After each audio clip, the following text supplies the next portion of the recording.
importe le niveau de puissance d'un être humain qui se dressera sur le chemin de ta destinée, je veux que tu arrives à une conclusion qui va te donner un confort. C'est un mortel qui se présente devant toi. Peu importe le niveau d'arrogance, de puissance, d'influence, de méchanceté, de volonté de nuire, de détruire, tu peux dormir aujourd'hui et réveiller le lendemain et entendre que celui qui veut te détruire est mort.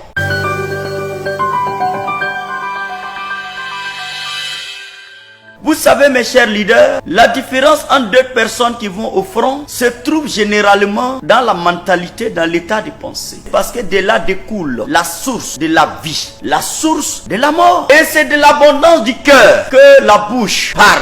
Ces deux réalités déjà nous exposent à des situations pour comprendre à quel point la mentalité est le soubassement soit de la défaite, soit du succès. Si vous avez une mentalité de pauvreté et d'échec à l'intérieur, quand bien même que vous feriez des efforts à l'extérieur de paraître ou alors de réussir, cette mentalité va combattre vos efforts et naturellement, vous finirez par échouer. C'est la loi de l'attraction. Autrement dit, acquérir la mentalité de conquérant est un processus. C'est un processus qui conduit à cet état d'esprit qui permet, n'est-ce pas, d'affronter les géants de votre destinée, de les combattre et de les soumettre. Le succès n'est pas le fruit d'un quelconque hasard. Réussir en affaires ne relève pas d'un quelconque hasard. C'est le fruit indéniable d'une mentalité acquise. Lorsque vous faites le parcours de vos parents, de votre descendance, vous n'avez pas vu quelqu'un qui a réalisé des exploits. Alors vous vous posez la question de dire, écoutez, si même mes aînés qui ont fait de hautes études n'ont pas pu arriver à faire des exploits,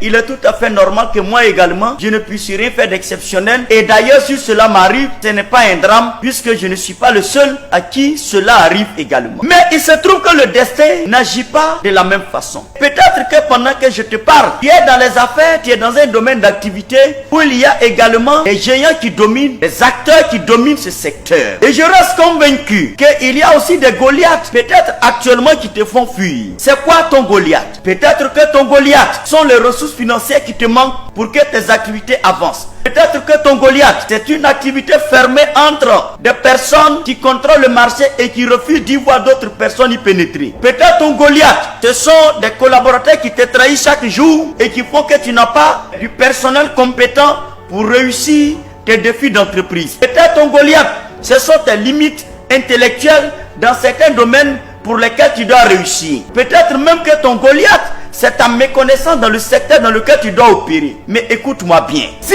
effectivement la vie t'a exposé au processus de formation de David, je peux t'assurer que peu importe le Goliath qui se dressera sur le chemin de ta destinée, je peux t'assurer d'une chose. Si ce que je vais te partager aujourd'hui, tu l'observes sérieusement et que tu te mets sérieusement au travail pour comprendre ce principe que je vais t'enseigner, je peux te garantir, c'est vrai, la vie ne te sera pas toujours facile, mais il n'y aura aucun Goliath dont tu ne pourras pas triompher. Cela te donne le confort qu'il n'y a pas d'être aussi puissant, éternel sur la terre, capable de te combattre éternellement. Ce n'est pas vrai.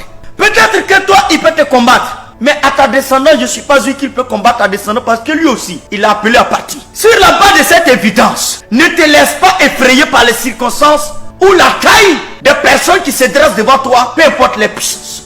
Peut-être qu'il y a une personne dans une entreprise qui a juré de te détruire. Il a juré que tant que lui, il sera à ce poste dans cette entreprise, toi, tu ne seras jamais rien. Tu n'auras jamais de carrière. Tu n'auras jamais de marché là-bas. Parce que peut-être il n'aime pas la tête de ta région. Ou bien il n'aime pas ta tête. Il a juré que tant que lui, il a ce poste, tu ne seras jamais rien. Et moi, je vais te donner un confort. Est-ce que tu sais qu'à cause de toi, Dieu peut faire qu'on chasse quelqu'un d'une entreprise de façon humiliante pour le faire remplacer par quelqu'un d'autre pour toi? Il y a deux types de pharaons auxquels tu seras confronté. Il y a le pharaon par lequel tu peux être élevé. Et il peut y avoir le pharaon de servitude.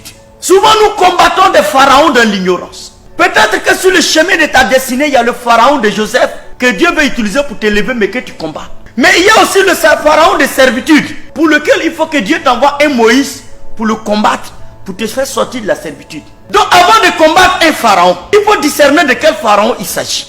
Tu n'as pas discerné pour voir quel type de pharaon auquel tu dois faire face. J'ai toujours dit que discerner est le plus grand trésor qui puisse arriver à un homme. À la différence de beaucoup de personnes, j'ai compris que mon enfance a été l'opportunité pour Dieu de me préparer à la guerre. Parce que la vie, elle ne va pas vous caresser.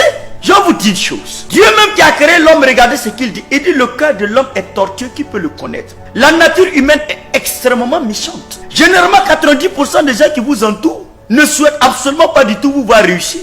Et donc, la nature, le diable et tout le système va combattre votre élan d'entrer dans votre destinée. Et donc, vous serez confronté à des situations qui peuvent vous abattre et vous pousser à l'abandon. La vie va vous soumettre à des batailles, que vous le vouliez ou pas. Et vous n'aurez pas d'autre choix que de combattre. Parce que refuser de combattre, c'est refuser d'exister.